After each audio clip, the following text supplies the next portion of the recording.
Hey Hey, Tyler. what's up, What's up, guys? How man? y'all? How you guys doing? Good, how about you? Great. Wonderful, wonderful. Good to see you, man. My guys, my familia. Good to see you. Good to Uh, see you too. all right. How you feeling? Good. You guys have the first exclusive interview, so Yeah. Yeah, no, just it's a good story to get out, you know. It's something that definitely, we want to it's avoid from here on out, you know, and right. 100% something we want to make sure it doesn't happen again. hmm that, and that was the biggest thing too. Was like I made peace, with me not being able to play. I mean, of course, I was devastated. Of course, I shed tears, but I don't want it to happen to anybody else. I don't want anybody else to feel the way I felt, with this whole situation. So if my story makes a difference to at least one person or impacts one person, then that's a victory for me. Tyler, thank you so much for joining us. We really appreciate you coming on. So our first question for you today is, so the NCAA has declined your appeal for this season. You stated your struggle with mental health issues, and it has been a huge reason for your transfer to Jackson State from ULO and later staying with Coach Prime in Colorado. Do you feel the NCAA values athletes' mental health? Why or why not? Honestly, I don't think so. I feel like the NCAA, they say it, and it's easy to say. It's easy to say something. It's hard to prove something. It's easy to say, "Oh, we value our athletes' mental health," but with my situation, I felt like my mental health was just thrown to the wayside, right? And that really was to me a slap in the face of, oh, we care about athletes' mental health. Oh, we care about our students, their well-being on and off the field. Well, for me, those correlate together. My mental health, like with always improving, being at practice, being with the guys, being around the team, being able to travel, being a part of something. And I got from Jackson to Colorado. I mean, it's no secret that HBCUs are underfunded. I absolutely love my experience at Jackson State, love the fans, love the atmosphere, but there's no reason my single mother should have to pay for my medication, for me to see a psychiatrist, for all those things on top of other expenses for my two other siblings. So that was in Colorado. They offered me an opportunity or a chance to be able to take that weight off of her, which I always wanted. So I personally don't feel like they do. I feel like it's just something they say because it's the I guess the cool thing to say now, or it's the proper thing to say, and it's trying to break the stigma. But how are we breaking the stigma when my situation with everything that I go through, I have nothing to hide. I take antidepressants. I take medication for anxiety. I used to even take medicine to go to sleep at night because my anxiety was so bad. Um, and they know that they have all those records. I sent them every single record from my time in Louisiana when I was seeing my first psychiatrist and therapist to when I was in Jackson. They have all those records, everything, anything they ask for, we send in to them. And it was to me just I feel like somebody on the higher up said we're not going to give anybody a waiver. It doesn't matter what they've been through, what they've gone through. It's not going to happen, and it didn't happen for me. And what really upset me, honestly, and what made me want to come out with everything was when they told my compliance officer that, oh, since he's not getting out of bed, you have to be struggling to get out of bed for us to even consider your mental health. Well, that's BS, because just because I think it's so typical to think that, oh, when somebody has mental health struggles, oh, they stay in bed all day, or oh, they mope around. That's not true. I know plenty of people that you think are the happiest people in the world who struggle with depression, right? So that was at that moment I knew I needed to tell my story because that's not right. And I hate how they stereotyped it, in my opinion, to, oh, you have to be in bed all the time. And no, some days it's hard to get out of bed. I'm not gonna lie. Some days it's hard to get out of bed. Some days it's easier than others. Some days, it's a battle. But I fight that battle every single day. 100%. And it sort of feels like they're almost criticizing you for being disciplined as an athlete and as a student. And it's just not fair. You know, you've grown that discipline over countless years of practice, and they're just basically kind of saying that, it doesn't amount to anything, which is just unfair. Uh, And that's at the end of the day, that's life. Some life isn't fair, and that's okay. And hopefully, this doesn't happen to anybody else in the future. for sure. All right. So this has brought a lot of drama over the past couple days surrounding the NCAA. And I think a lot of people would like to understand what exactly the NCAA has done with the appeal and sort of what that means. So if you could explain sort of what happened in terms of your appeal getting denied and all that.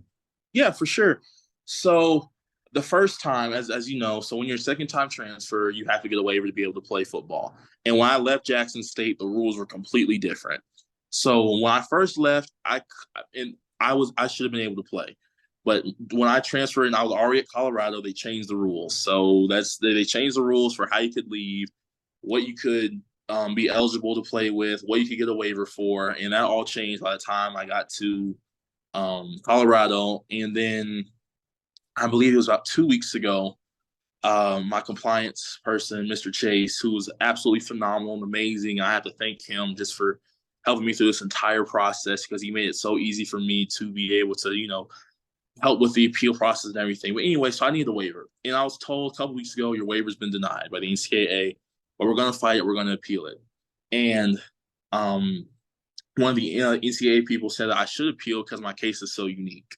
And that out of all the cases she'd seen, that I'm the only one that should appeal because, like I had a very unique case and I had a very unique situation for why I'm here. And so, went through the whole appeal process. Thankfully, my mom got a letter from the governor of Mississippi, a congressman, Mr. Benny Thompson, and Miss Deborah Gibson, a judge. So we had those great people in power, writing for me, vouching for me, along with my appeal video, which I did. I wanted the NCAA to see. Hopefully, honestly, they took the time to watch it. I don't feel like they did.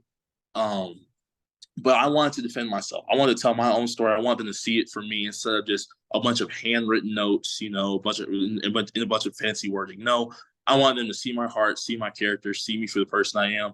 That's why I did the appeal video. And so we sent all that information in, along with whatever Colorado could get together to the NCAA. They said we'd be back to you in a week and a half. So, and that week and a half, that Tuesday, which mind you, they were late. They did not let me know the information on Tuesday like they said they would. I don't think I found out till that Wednesday or Thursday, I believe, that afternoon, around 5 o'clock. I was called into the office by Mr. Chase, and we went to Coach Prime's office, and that's when they broke the news to me. Your appeal was denied. We're so sorry. We wish we've done everything we can. I wasn't upset with them. I was very upset.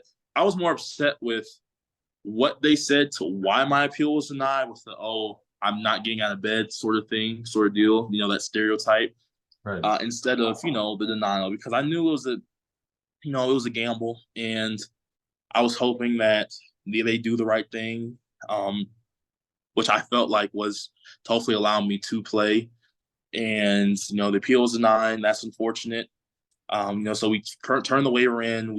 I had all the documentation they asked for, could want. I went to every single person I've ever talked to for therapy, for medication. They had all the medication I was on, I took, and they had all the information. There was nothing. There was nothing missing. They had just even details of even some of my therapy sessions. Then they even want to know a plan of what I was doing at Colorado for therapy and what my counselor and I were working on. And she thankfully even did that for me as well, wrote that, said that in the NCAA. So anything they wanted, we let them have. And, just unfortunately, it wasn't enough. So. Yeah. And I mean, that makes me wonder. So, I mean, you did so much and your family did so much to help you through that process in that short 2 week, 1.5 Yeah. week span. Just makes me wonder sort of how, how much of it was anyone actually get theirs. looked at. Yeah. It just makes me wonder how anyone could get theirs appealed when yours is clearly a very strong case and all that deal. And that's just bewildering to me. But sort of on that subject, this whole issue has clearly happened before. It's not something that's entirely new. But I'm wondering if you've met anyone through this process that has had a similar situation. No, not one person. My case is it's so different. Of course I know of people that, they're in the same boat as me as a second time transfer, trying to find an appeal, trying to work through that whole process. But everybody's case is different, and my case was completely different. And I don't know anybody that had a coach pass away in front of them. That was one of the main reasons I left Lafayette to come to Jackson State. Was just DJ was my person. So seeing him have a heart attack and pass away at practice, that affected me every single day I was at the facility. That, even when I wasn't there, I could see that. And I needed a fresh start. And thankfully, and I knew I needed to be around my family again just to mentally be able to reset, refocus, be back to the Tyler I was, because I hadn't been myself for a long, long time. And of course, I was doing therapy in Lafayette. I was on medication. I was seeing doctors. It just didn't feel like the place I needed to be anymore. And again, my case was just so different from everybody else's. I don't have a sick parent at home that I need to come take care of, or, that everybody's case is different. But again, my appeal was denied. I hope somebody else's appeal gets granted. Thankfully, I had 2 more years to play college football. So that's why, I'm holding my head up high, because I still have time. So I really feel bad for the people that this is their last year to play and they don't even get that chance to showcase their skills because of all these rules, when we have coaches that can leave at any point during the season and they don't get penalized. They don't get their salaries cut in half. They don't have to sit out a season and not get paid. But we, the players, the ones that actually go out there and do the work and put on the show for everybody across the country, we get penalized for our actions. That's just very aggravating to me. Yeah. And, the NCAA has tried to make college football a little more like a business in terms of with NIL and all that stuff. But with that comes a lot of hypocrisy in terms of, like you said, coaches can sort of leave whenever and take a job somewhere else mid-season and don't get penalized. But players, they want to treat it like a professional league, which it is. I mean, these guys are all trained athletes that have been working really hard. But they're not treating them like the athletes they are, and the just the credibility they have, and they're not really treating the athletes with the same respect that you would treat a coach. Which right, there's a lot of respect that goes for coaches, but there's just as much that goes for athletes. Mm-hmm. It's unfortunate. I wish everybody was treated equally on equal playing field, but I just don't see that happening. But again, I don't want anybody to be in my situation. I want my story to change the NCAA and what's going on and how they do the appeals and how they treat kids that leave a second time, and taking mental health more seriously. That's, at the end of the day, I want that to be the biggest message from all of this. Mental health is real. Mental health struggles are real. People go through it. It's not just something you say, and it affects people on a daily basis. Anxiety doesn't go away. Depression doesn't go away. It's something I deal with every single day, and some days is better than others. And football has always been a huge part in helping me with that. Playing sports, working out, that's always been my escape, and how releasing my endorphins and being around teammates and being a part of a brotherhood and a family, that's always helped me to be better every single day. And I'm going to continue to be better every single day, just be the best person I can be in my new role. Wherever that is, at Colorado, until, I can play again starting in January. So. Absolutely. So for our next question, I want to ask, after all that has unfolded in the last couple of days, how are you going to continue to work and put in the effort that you need to put in to succeed? Honestly, I'm just going to take it one day at a time. I'm going to be at every practice, every weight room session I can be at. I'm going to work towards finishing my degree. I'm going to be graduating in the spring with my speech pathology undergrad, going into grad school. So just taking as many classes as I can now and working daily, just, getting 1% better every single day, mastering my craft. So. Is there any restrictions you have on practices right now? Not that I know of, but they'll let me know that soon. From what I know, I'm still on scholarship. I can do everything but compete. So. All right. Well, that's positive to a degree, so that's good. Yeah. And just to wrap it all up, people right now sort of see you as a symbol of change in the way the NCAA treats athletes with mental health struggles. Something that a lot of people don't hear about, but it's a lot more widespread than people would like to think. And we just want to know, what's your message to athletes that struggle with mental health and have been in situations such as your own? That it's okay to not be okay. It's okay to be a little different. It's okay to have anxiety. It's okay to have depression. It's okay to go see a therapist. It's okay to need extra help. You're not weird. You're not weak. You're not it's okay to be yourself. And this is me. This is who I am.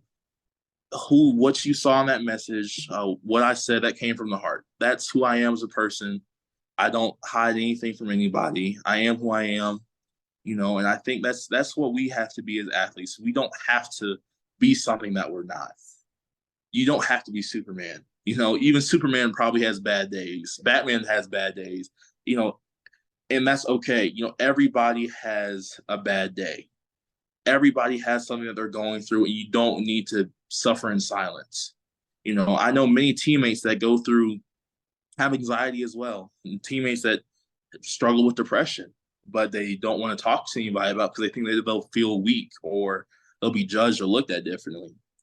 If you look at me differently or treat me differently because of what I go through, I don't want to be around you. And that's how I feel like everybody should have that mindset or attitude. Be yourself, and the right people will accept you for you. Colorado's accepted me with open arms. The amazing, beautiful messages I've received they've been so heartwarming and amazing, and just, they've made my days just, it meant so much to me, just the amount of positivity I got. And That's especially just going into my birthday tomorrow, and people have asked me, how can they support me? I would absolutely love them to, purchase a jersey or hold up a sign, or do something like that to that degree, because that helps to spread awareness, And at the end of the day, I want to spread awareness. I want to be a positive change for college athletes, for athletes across the world, that it's okay to not be okay. It's okay to be a little bit different. And that doesn't stop you from being who you are and performing on the field or in whatever area of life you're in. absolutely. That's an amazing message, Tyler. Thank you so much. That's awesome. We really appreciate you so much. For everyone that's watching, we hope y'all share this message. It can mean so much to so many people. It can really spark change. And we really appreciate you for joining. Thank you so much. Of course. Thank you guys so much for having me. All right. And then so where are you right now? You're in Colorado, right? Yes. And where are you going? What are you doing for your birthday? Any plans? Practice, early in the morning from about 7 to 11, and then going to class, and hopefully get to eat some cake and spend some time with my mom, my brother, and a couple of teammates. And that's it. Unless there are any surprises I don't know about, it's just going to be, a regular day, and thankful to see 22. That's exciting, man. All right. Henry, you got anything else? No, thank you so much. We appreciate you. Tyler, we love you, man. Yeah. Love you guys. Thank you guys so much for having me. Yeah, we'll be there at the Colorado game. Yeah. We'll be there, and we'll keep in touch, of course, as always. Of course. Thank you guys so much for having me. Of course. We love you, Tyler. Have a good birthday. Too. Peace out. All right, you too. Happy birthday. Well, thank you. Thank you guys. Thank you. All good. We'll see you soon. Bye-bye. All right. Bye.